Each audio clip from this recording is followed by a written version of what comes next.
Please be seated. Brother Professor Nithi, Minister for Interior and Administration, Cabinet Secretary for Health, Misha, Cabinet Secretary for Agriculture, Livestock Development, Honorable Nithi, Principal Secretary for Interior, Dr. Remo Domolo, Regional Commissioner, all the security teams present, Excellencies, Governors present, and no other senior government officials. Good morning.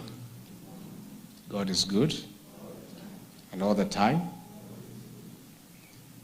I don't think I have much to say. Our good Minister for Interior has said what I needed to say. Mine is just to confirm and assert that what our Minister has said has been agreed on of this government under the chairmanship of the President, who is the chair of the National Security Council, where Professor Kindiki and I sit. Professor Kindiki has put it bare in a very candid manner, and that's the new leadership in this country. We don't want to cheat people and talk to them nicely when we don't mean it. The new administration, headed by President William Ruto, says what it means and means what they say. We have a problem, a national problem, and a serious one, on the illicit alcohol and drugs and substance abuse. This has gone on for a long time as we watched as officers. I want to request our officers to reconcile their conscience that much as they are officers, they are also parents. None of your children, including mine, is immune to peer pressure, to veer into drug abuse.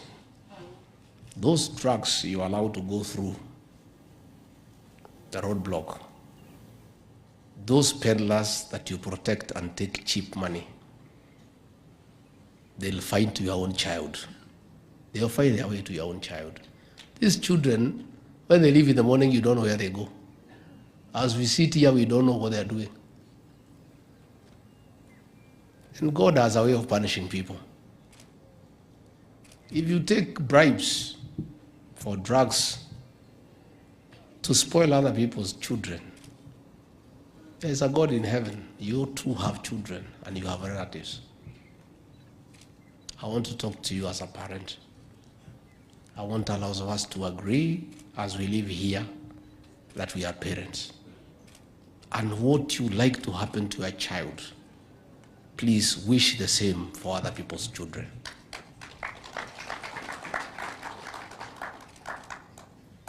This money from drugs and illicit alcohol cannot take you anywhere. That is why you have found police officers in traffic section. When they get the signal that they are supposed to go home, most of them collapse there on the floor. Because they are used to getting money from the road every day, and money that you get cheaply and that causes pain to other people, it goes that easily.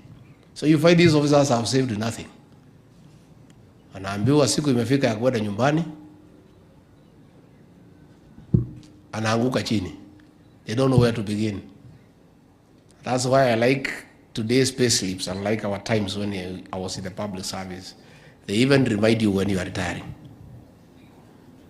So that it is a constant reminder that you will not be in this job forever. We have a problem. And the problem is that the previous administration allowed this thing to go on without blinking an eye.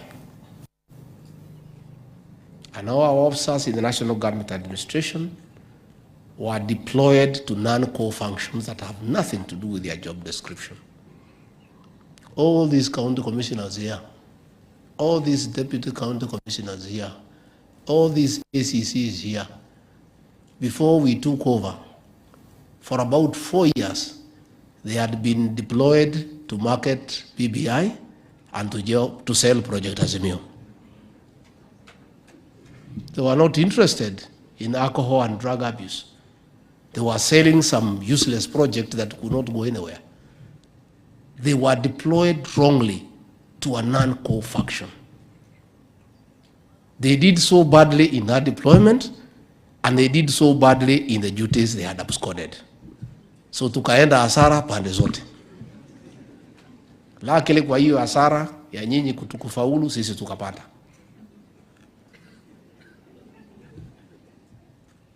Professor has said here, President William Ruto has pronounced himself, and he told the county commissioners and regional commissioners when they called on him, this administration will never deploy you to do politics.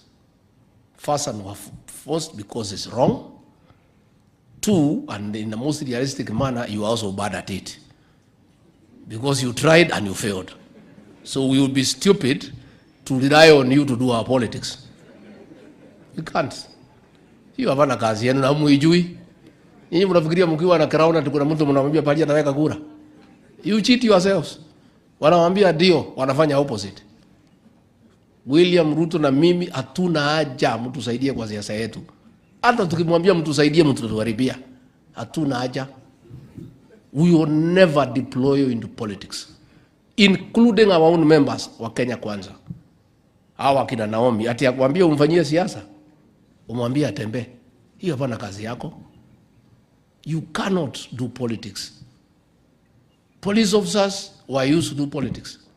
Kuliko waende wakachukue pombe, walikuwa wanatumwa kutawanya mikutano yetu, na hata wanatoa mpaka hema kama hii. Police officers dismantling tent like this one. They are not trained in matters, erection and dismantling of tents. I don't think that was taught anywhere in Keganjo or in Embakasi. You know, misuse of public officers for a selfish and a stupid cause. A whole government took time to deploy government officers paid with public resources to do something that they are not trained for, that has nothing to do with their professional calling, and they are bad at. I want to assure you, please do your work. And that's why we are here to tell you your work, because we need to wake you up. Labda mlisahau mkaenda kwa ile kazi nyingine. Sisi hatuna hiyo biashara na nyinyi. Hata moja. Kura yenu mkitaka kutupatia mtupatie yako wewe na bibi yako. Lakini kututafutia tafadhali msituharibie siasa yetu. Hatuna haja. So let us do the right thing. This alcohol, illicit alcohol, mwenye kuleta ile pombe baya hapa katika Mlima Kenya alikuwa principal secretary yenu. That is why you could not fight the thing. Ndiye alikuwa anatuma nyinyi kazi nyingine muachane na yeye afanye biashara. Siku ya COVID, bar zote zilikuwa open ndio stock yake isonge. President William Ruto does not take alcohol. He has no factory, he has no bar. Regarding Gachagua quit alcohol 15 years ago, he has no intention of going back.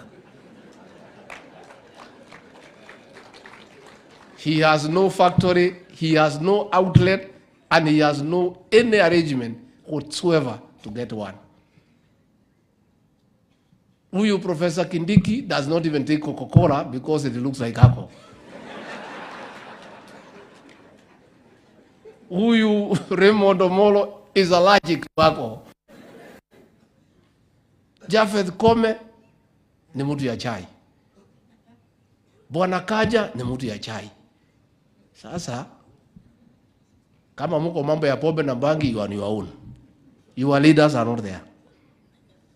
And this is the administration that will sort out this nonsense.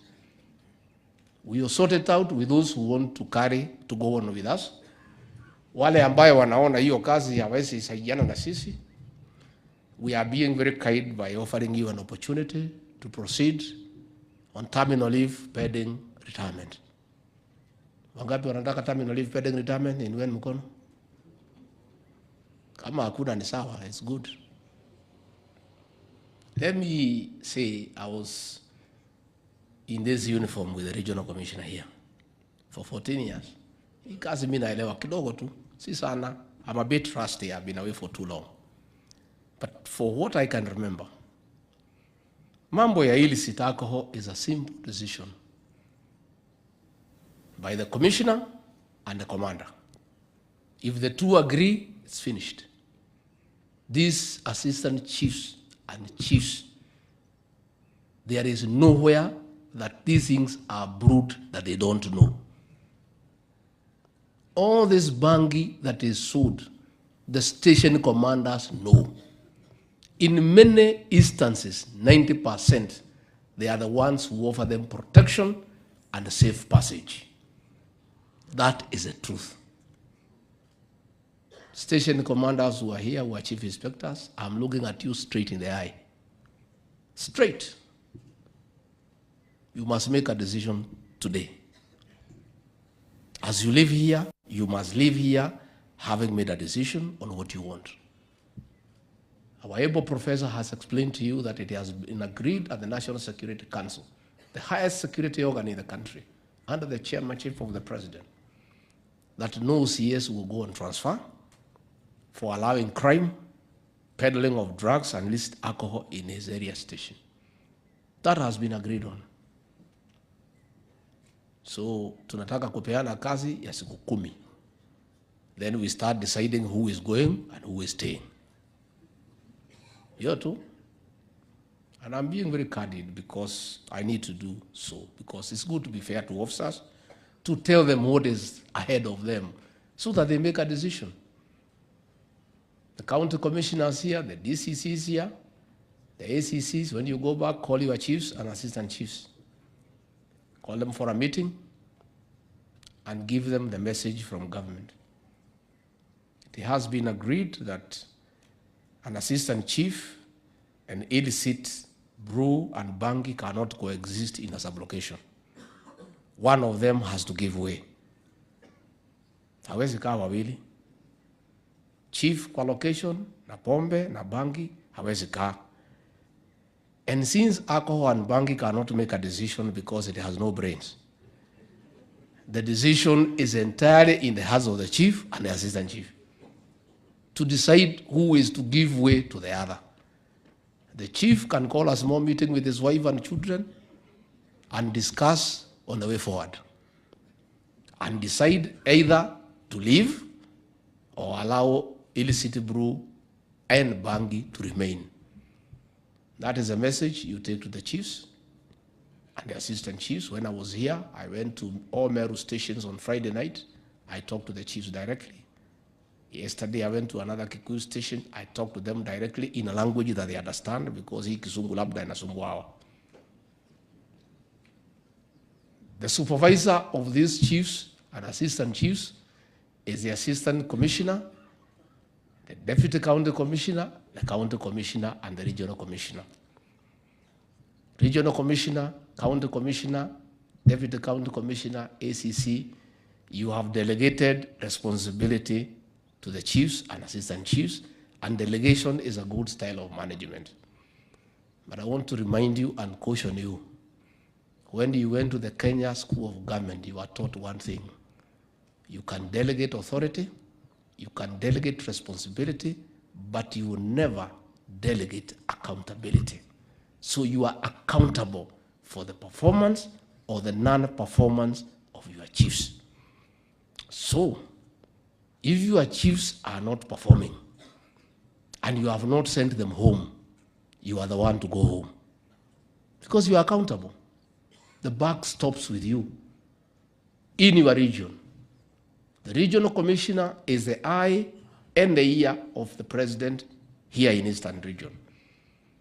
So if the president has said there will be no bangi and illicit alcohol, regional commissioner, it is your work on behalf of the President of the Republic of Kenya to make sure that happens.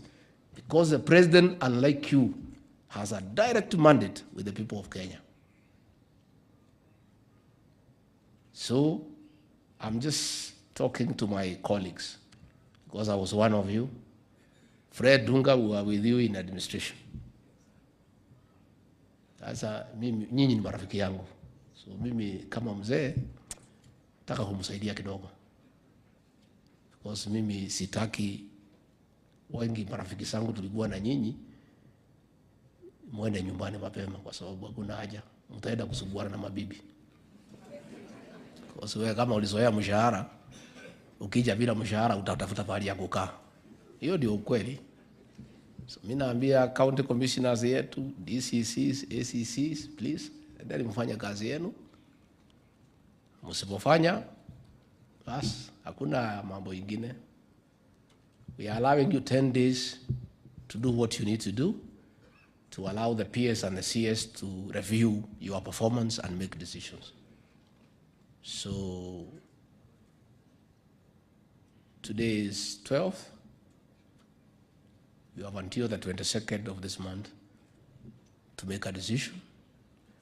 Na tungetaka tumalizane na nyinyi mapema before the end of the financial year so that tujipange in the new financial year. The financial year ends on June 30th. So we would like to know how many people we are paying, how many are on suspension on half pay or no pay, and how many are interdicted on half pay, so that Raymond Omolo here can align his budget. The National Police Service is independent, yes. Independence up to a certain extent. You have a salary that is paid by the public, there is a certain expectation. We have found some station commanders saying that they can do what they want, release suspects, and then conduct kangaroo courts. That is what is happening. Tutakosana na wewe bure na hakuna haja. Let's be nice people to each other. So, where we started in central Kenya, the war is won 70%. Rift Valley, we were there, is now about 50%. We are making good progress. I want to thank really our officers. Many of them have taken this matter seriously. I hope you'll do the same. A few of them are harassing the ones who are doing genuine business. Ndio tupigiwe kelele tusimamishe. Many people in fact have called me wanasema, ati polisi wanasema, hii maneno ya operation inakuwa ordered, after a month or so ina lose steam, tunawachana naye. Let me confirm. We are on this job until the 10th of August, 2027. Every day. Watu ya bandits walikuwa nasema huyu professor ati atachoka. Ati tumeona maminister wengi wanakujaga hapa, alafu hii maneno naisha, wanarudi. Watu wa North Rift, siku hizi, professor amewalalia, mtoto wakilia, ndio anyamaze, anaambiwa Kidiki yako karibu, mtoto ananyamaza. The same way professor umekalia hii banditry in North Rift, hata hii watu ya bombe wakalie. And you have I have your back. I'll give you political cover. Yeah. President will give you political cover. So, tufanye kazi yetu. The truth of the matter, in my 15 years of service, I served in many places in the country. I came to the logical conclusion that a station commander whose operations of police revolve around with is the main thing in all these criminal activities. A police station is as efficient as a station commander. A police station is as rotten as a station commander.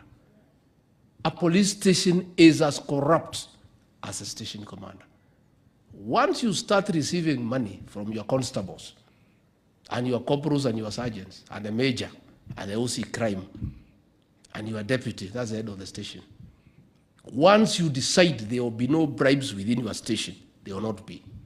So we are going to hold the station commanders responsible for whatever happens in your area of jurisdiction. So hapa Tharaka Nithi, mwanze leo saa 8.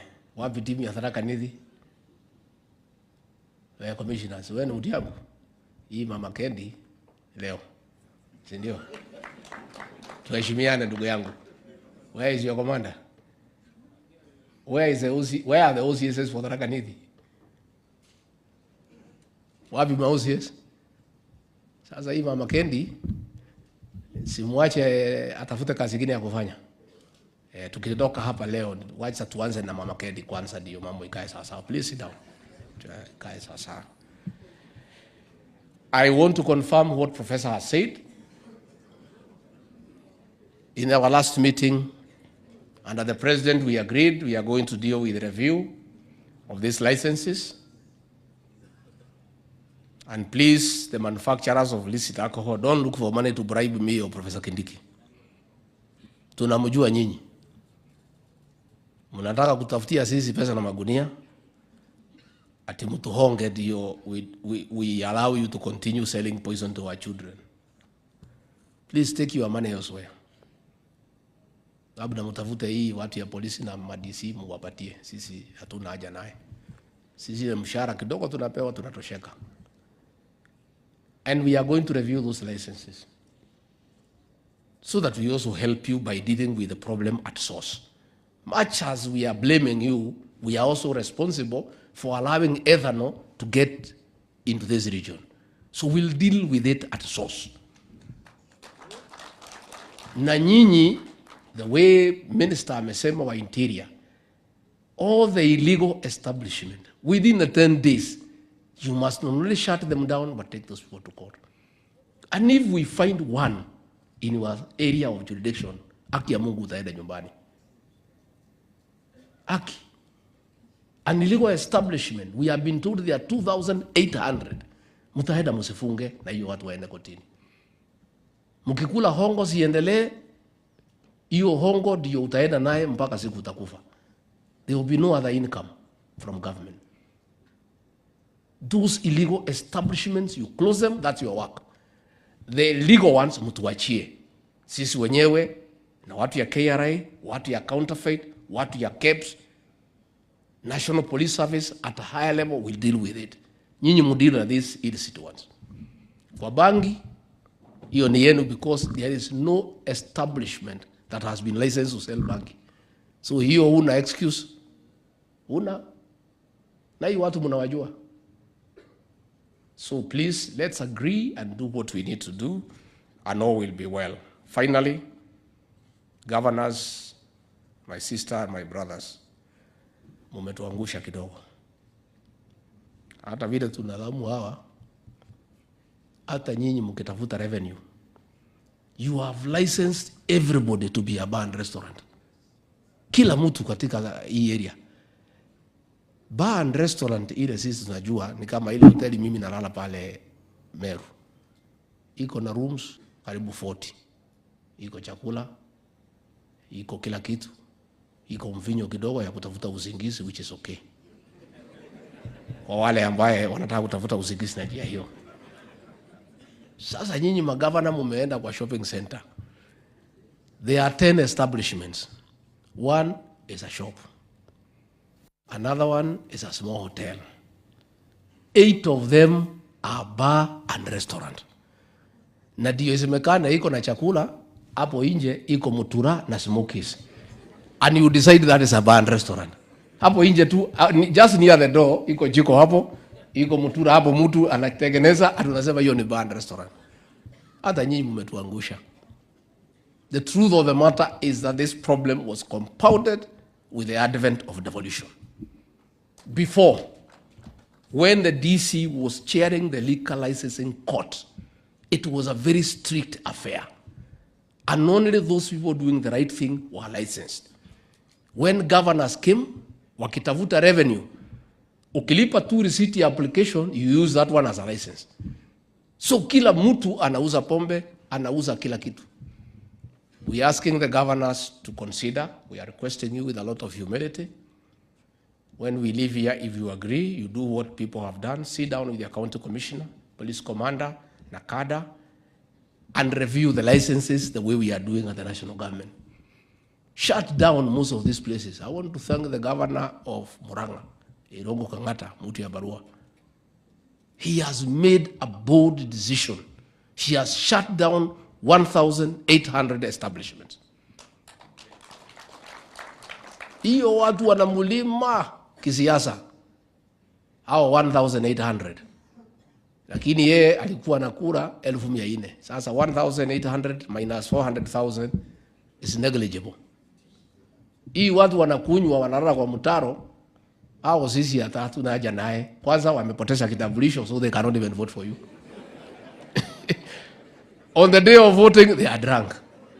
So, let political leaders not fear this exercise. We don't want to take you the route Uhuru Kenyatta took you because aliumiza nyinyi. Alimwambia nyinyi mkamwaga pombe. Hiyo hapana kazi yenu. How can a member of parliament go kwenda kumwaga pombe? What he had failed to do is to know his men were not working. So instead ya kuambia wafanye kazi, akaambia MP wakafanya kazi ya polisi. Na MP wakapata shida mingi sana. Because wewe ni mtu umechaguliwa. Sasa pombe ya mtu taenda kumwaga on what ground? Let these people do their work. What we are asking the members of parliament here is to oversight. Oversight for us. Waangalie, sasa nikitoka hapa patusi utanipatia report. That's all I need from you. Hiyo peke yake inatosha. Ukimaliza kuniambia what's going on, waambie professor, uachie hapo. Leave the rest to us. And that's all we are asking from leaders. Don't do anything else. Nimtuambie OCS fulani gari yake namba hii na hii ndio nasunguka every Friday kuchukua protection fee. Bas. But don't be malicious. Just be truthful because you are a leader. Don't msitulete fitina ya kuumiza officers. Just be truthful. And that's all we are asking for the leaders here. Ingine mtuachie, hao watu wako na crown, ni kazi yao. Kazi yao watafanya. And once we do that, we'll be fine. Number 2, tunauliza governors pia, tafadhalini. I talked to you in IBEC. I want to talk to the governors here. At least wale wetu, wapande yetu, at least nyinyi mtanisikiza. Please consider, kindly, the sin tax you collect, let it go to deal with sin. Pesa yote ya revenue ya pombe na bus, mukubali isiende kujenga barabara, tusaidie na kada, na tufanye advocacy, na tujenge rehabilitation centers for those who are beyond help.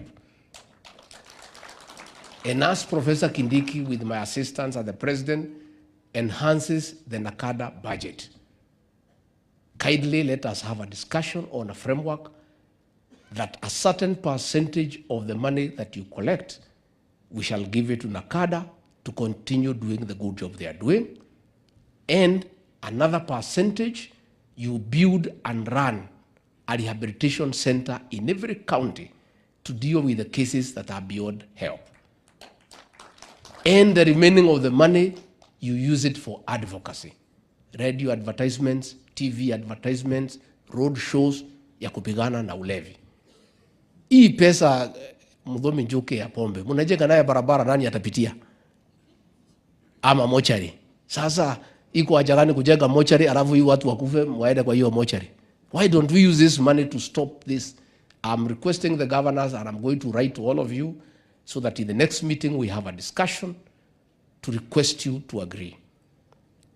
Everybody here has complained about the law and the very lenient penalties. In Central Kenya, and I'm going to rope in the people from this region, I met with all the MCAs, and we made a proposal to harmonize all the laws. And I'll invite the MCAs from this region. We meet together with the others. We share what they have come up with. They have come up with a proposal to have very heavy penalties that will make this business unattractive. They have come up with laws to impound all vehicles carrying drugs and illicit alcohol and forfeit them to the county. They have come up with the proposals to shut down forever any establishment selling illicit alcohol and drugs. Very punitive proposals, and that is what will sort out this country. I'll be inviting the MCAs from these 5 counties to join their counterparts. We have a look at that law, and if you find it appropriate, you also take it to the county assembly and enact it. Again, we will talk to NACADA to look at the national law. We'll discuss with our members of parliament and the Senate how to strengthen those laws so that the issue of destruction of Bangi can be addressed. The issue of the destruction of illicit alcohol can be addressed. And I want to thank Professor for what you have proposed. You know, I've been urging you. I have told you, I have told the President from my own experience, where did the rain begin to beat us in matter of security? Where did the rain begin to beat us? It is when, without adequate consultation, we denied our administrative officers the enforcement component. What was happening before, for the years I served? The chiefs and the DOs then would deal with all the small problems before they become a problem. They will deal with the boundary disputes before it leads to murder, before it leads to assault, before it leads to grievous bodily harm. They will deal with them. In fact, the station commanders kazi yao ilikuwa rahisi sana. Saa ile mtu amekufa, wanakuja na Land Rover, wanachukua, wanapeleka. And they were coming from 60, 80 kilometers away. How does somebody who is 80 kilometers away prevent crime? The chiefs, assistant chiefs, the assistant county commissioners, with the support of the AP, were doing 90% of prevention of crime at source. And then the police would deal now with 10% to apprehend the offenders and prosecute them. Prof, you have our support to reinstate the enforcement capacity of our officers of the National Government Administration. And when that happens, I can assure you, Professor, na mtaniuliza, within 1 year, hii shida yote tuko nayo hii Kenya itaisha. Because hii chief anajua kila mtu mbaya, lakini yako na watu hapo ya kumsaidia. The police have not been very kind to the National Government Administrative Officers. Wakiwaita wakuja iko crime, wanasema kama hakuna mafuta, hawendi. But hiyo mafuta si ati gari haina mafuta, you know what I mean. Police officers, because of the independence, had also became a little bit arrogant and demeaning to the National Government Administrative Officers. Na kusema sisi ni independent, sisi tuko na Inspector General of Police. Even the security committees that were functioning well before, where the DC would give instructions to people within the district. Today, anasema, wacha tuulize Nairobi. Sasa Inspector General of Police akiwa Nairobi, how will he deal with the problem in Tharaka Nithi? Let us have that enforcement capacity, and let us agree as a country, much as the National Police, the Police National Service is independent, our respective security committees be given autonomous authority to make decisions that are peculiar to that particular area of jurisdiction. And I can tell you, once we do that, hii mambo yetu itakuwa sawa sawa. So mimi nikimalizia, it is true, Ethiopian border ndio Bangi inapitia. Hapo iko watu ya custom, iko DCI, iko NIS, iko police, iko administration. Bangi inakuja kuharibu watoto wetu, inapita, nyinyi mko pale. Mnachukua haki yenu, watoto wetu wanaumia. So watu wako kwa border, please go and do your job. If you can't do it, allow us to bring a new team that can work in that area, because that is what we shall do. Kwa sababu hiyo maneno ni maneno ambayo hayawezi kubalika. I agree with the NACADA guy about the role model. I was asking last night, nikuwa kwa shule inaitwa Kirubia. Mimi naona viongozi wetu hapa katika Mlima Kenya, wale wa Azimio, sisi wanajua tuko na shida ya pombe na bangi, na wanajua vile tumeumia katika area hii. Ile mtu wanatembea na yeye ni ile anaitwa Gachagua. Ndio mgeni wa heshima wakija hapa kutembea. What are we telling our children? This is a man who went on national television and said that bangi should not only be smoked, but encourage people to grow. And then this is a person you are bringing to a region that is having a serious problem of bangi. What message are you sending to our young people? I want to ask those leaders from this region, please, when you come here, come and talk your things. But I beg you, don't come with Gachagua. Because what are you telling us here? We have a problem. Don't we have a problem on bangi? Sasa hao ni viongozi ya kina Martha Karua. Ile mtu amesidikisha hao ni Gachagua. Na anasema ati apigiwe makofi. Kwani watu wanatudharau kiasi gani na kutuchekelea? When you bring Gachagua to this region, you are simply laughing at us. Ile mtu anasema ati bangi tukuze, ati bangi ni mzuri, hapa tuko na shida, pato mnalia bangi, alafu analeta hiyo mtu anaitwa Gachagua hapa. Si wewe utajua vile utafanya? Please, I want to ask our national leaders, save us this Gachagua thing. It's very embarrassing to us as leaders. How would you move around with a fellow who is saying that bangi should be allowed? Na ndio mnatembea na yeye ati ndio mtu ile mnaamini ati kiongozi wa Kenya. How? So, even ourselves as leaders tuko na shida mingi. I think we have a big problem.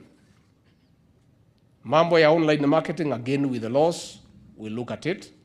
Mambo ya diversion of ethanol, we'll have a meeting with the professor on Wednesday tukubaliane vile tutafanya. And finally, I want to ask all leaders, please sit with our teams. I want to urge the governors to talk to the county commissioners and have a good relationship. When we came in, the previous administration had created a wedge between the national government and the county government. Ourselves, we told our county commissioners, I called them for a meeting, that we are one people. We serve the same people. There is gain when we work together. I want to ask these governors to consider where you have challenges of budgetary, put money aside to give allowances to the National Police Reserve. Where there are issues of transport, county governors consider buying and maintaining vehicles to be used by these officers. Because hata ukijenga barabara, ujenge hospitali na watu yako hapana lala, you are wasting your time. Security is everything. It's a prerequisite to development.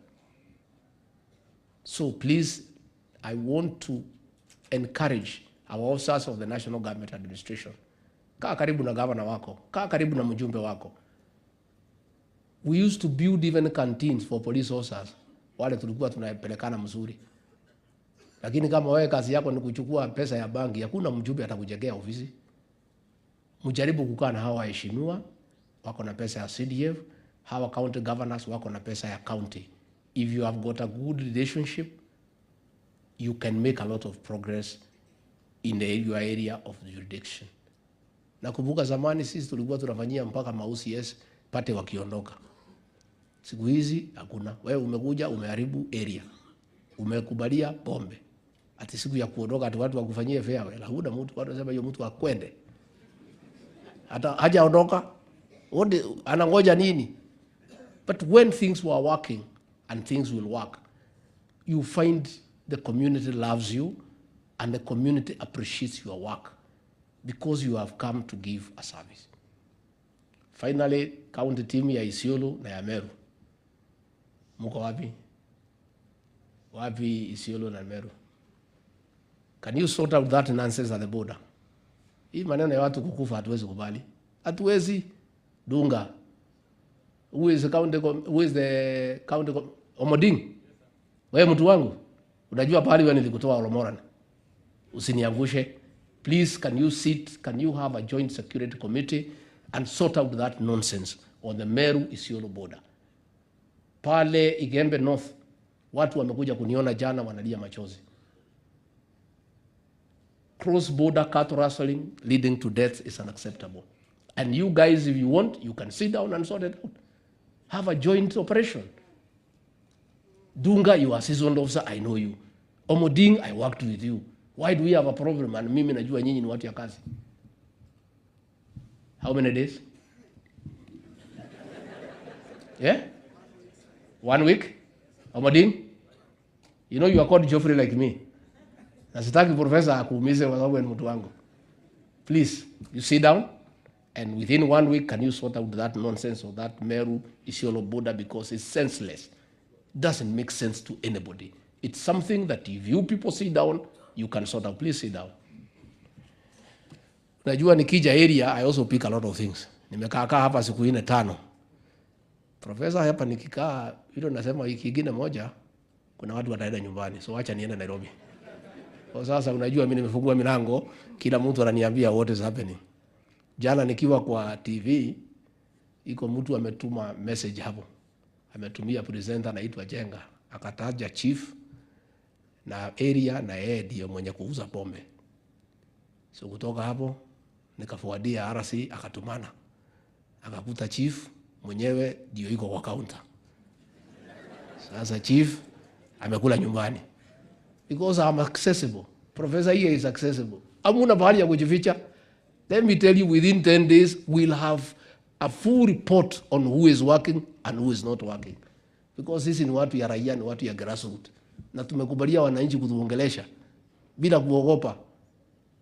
Hata nikija hapa iko mlevi amenisimamisha.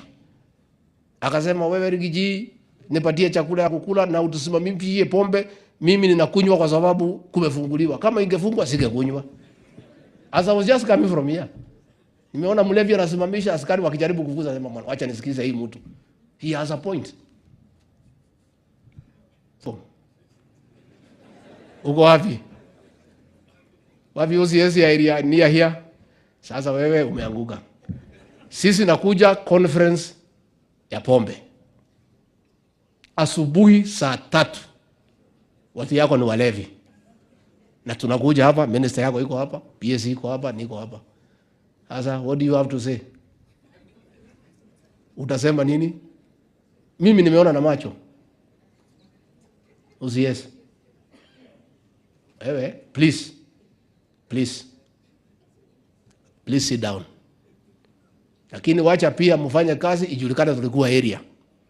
So mkifanya kazi itajulikana professor alikuwa hapa, nilikuwa area. Na mkifanya sisi hatuna maneno. So I want to thank everybody and I want to say that I want to commend Professor Kindiki and his peers. For a long time, we have officers who are persistent and following to the detail, going every part of the country to deal with the security issues. I want to say in the decision to pick Professor Kindiki and Raymond Omolo, the president picked the right people for the right job, and we are grateful. And Professor, you don't have to be popular. Hii kazi na nilikuambia, hakuna mtu ya kupenda wewe. You have said you are going to lose many friends. Since you are my friend, mimi sitaki tukosane, mimi I will do the right things. Utanisikia kwa pombe ama kwa banki. Utanisikia tu kwa mambo ya kahawa, mambo ya chai, so mimi siwezi pitana na wewe. I know we will remain friends. Finally, why are we doing this? Many people walikuwa wanasema, Gachagua ametengwa na President William Ruto. Ametolewa ile kazi ya maana ya kwenda ng'ambo, kwenda kufungua miradi, amepewa kazi ya pombe na banki, kazi ya reja. Sasa rais huyo amenipatia kazi ya pombe na banki, alinipatia kazi ya kahawa na chai na maziwa. So mimi nikilala nikajiuliza, hii kahawa tukitengeneza, hii majani chai, hii maziwa, nani atafanya kazi huko? So we must first fix the problem of our young people as we fix coffee, tea and milk. That is why we are so passionate. We had a successful coffee conference. We are having a tea conference in Kericho in 2 weeks' time. We have another conference for milk in Nakuru. We have another one in Eldoret for maize. We'll be back here for one for Mera and Mogoka. Watu ya Nakada nitaita nyinyi na hao viongozi ya Meru. We want to have a discussion. Now let's have a discussion. I don't want us to wash our dirty linen here, mbele ya watu. But we need to have a conversation so that we agree vizuri kama viongozi. Sio ni sawa viongozi? Can I convene that meeting? Let me convene that meeting. We have a discussion so that we agree on what we are doing. But what we are saying is, President William Ruto na mimi na huyu professor and the rest of government, hatuwezi kubali a whole generation to be wiped out when we are in office. Tutaambia nini wa Kenya? Tukirudi hapa 2027 kutafuta kura na pombe naendelea na bangi, tutaambia hao ati nini? Sasa mimi sitaki, president ameniambia nipigane na hii maneno, na sitaki unga yangu imwagike. Unajua ile tabu nilipata ndio nifike hapa. Nilikuwa na shida mingi sana. I didn't need this job to keep it. So nikiona wewe utamwaga unga yangu, nitamwaga yako kwanza. It is only fair. Si ndio mofaya? Ukiona mtu anataka kumwaga yako, umwage ya? Na akitaka kumwaga ugali na yeye anamwaga mpaka kitoweo. So you people, and by the way, we are not bad people. You know, if you are bad people, tungeanza kuvuta nyinyi bila kuongea na nyinyi. Lakini sisi ni watu wazuri, ni Wakristo, na ni watu wa heshima, na we are fair also.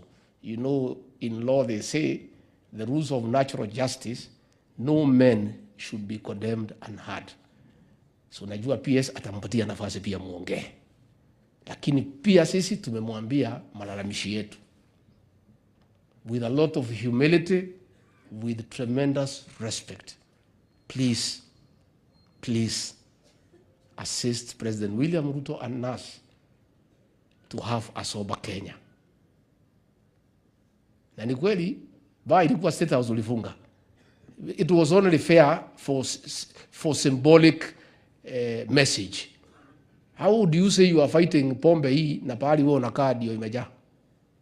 Sasa wewe unaambia watu wasikunywe, na wewe ni mlevi kutoka asubuhi. So ba tulifunga. Kwangu pale Karen, even if I wanted kufungua ba, pastor anakaa huko hawezi kubali. So huko I don't even need to be persuaded. Huyo mama ni mkali, hawezi kubali nini niweke ba huko.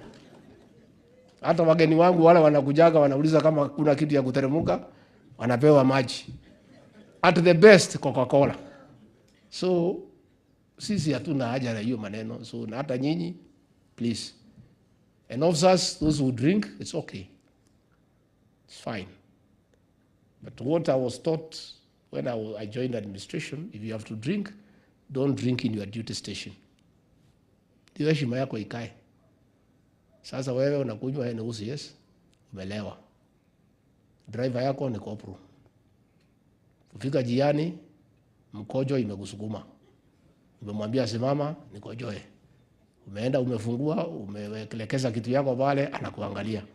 Alafu unamwambia akutii. He will not listen to you. He will not. Hakuna. Wewe ni USBD. Unakunywa kwa club. Mnakunywa pale na raia. Mnaenda pale kwa Uraino. Mmepiga laini na watu wale unataka kushika.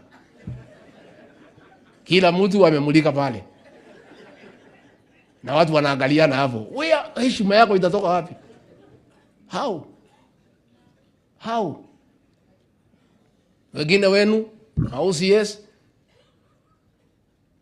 constable wako pale umefanya yeye bibi yako. Unatoka kwa nyumba yako ya station commander unaenda kulala kwa line. Asubuhi unatoka na towel, constable anakuona ukitoka. Nani atakuheshimu kwa hiyo station? Nobody will respect you. Kama unataka kuoa constable yako, peleka kwa kanisa uwekwe ring, kila mtu ajue na mpigwe picha. Adhe umtoe kwa line umlete kwa nyumba yako. That is where things are not working. How many instances have we had? OCS amepigwa bunduki na constable. Wewe umeenda umetumia crown, umelalia girlfriend yake. Sasa anaona vile uko na crown, there is nothing he can do, amechukua risasi, amekupiga, umekufa. Umewacha hiyo girlfriend, umewacha bibi yako na watoto.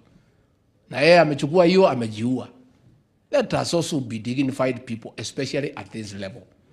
This level of leadership. Nyinyi ni viongozi. You are leaders in your own right.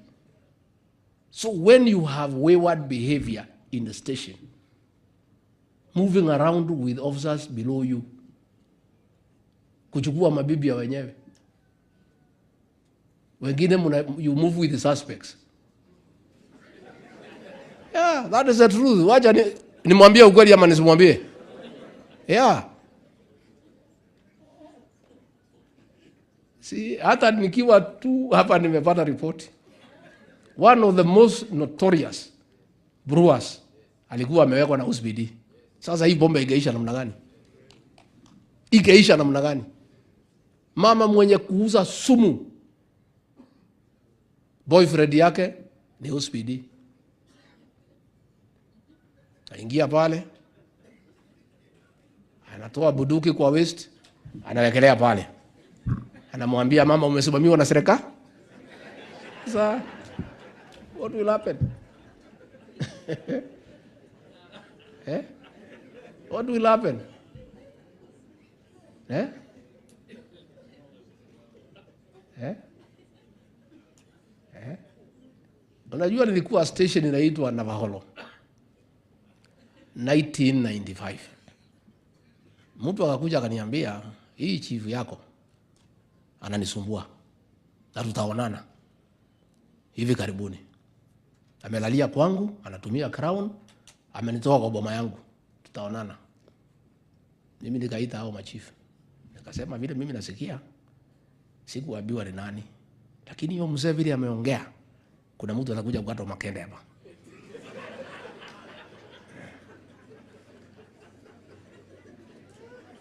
I am not a prophet. Yeah? Within 10 days, yeah? Chief alikatwa makende, ikawekwa kwa shoestring, ikakuwa hanged kwa shopping center. To send a message to chiefs. Nimeuliza juzi, after so many years, nikapiga simu kwa mtu rafiki yangu, akaniambia huko hakuna chief na karibia bibi ya mwenyewe. So I don't want to encourage wananchi wafanyie nyinyi hivyo, but there's a possibility. Nyinyi wewe, please, officers, let's conduct ourselves with dignity and decorum so that we can serve our people and serve them well and be effective. I wish you well. I know you have what it takes to do the right thing. Again, I want to remind you, you are also parents other than being officers. Please do the right thing, uphold the law, eradicate crime, apprehend offenders, and make sure you have sufficient evidence to secure successful conviction. I am looking forward to a very healthy discussion. Asanteni.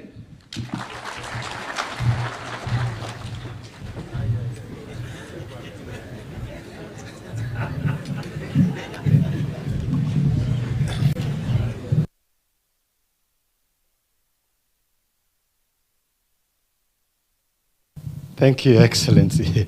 Another round of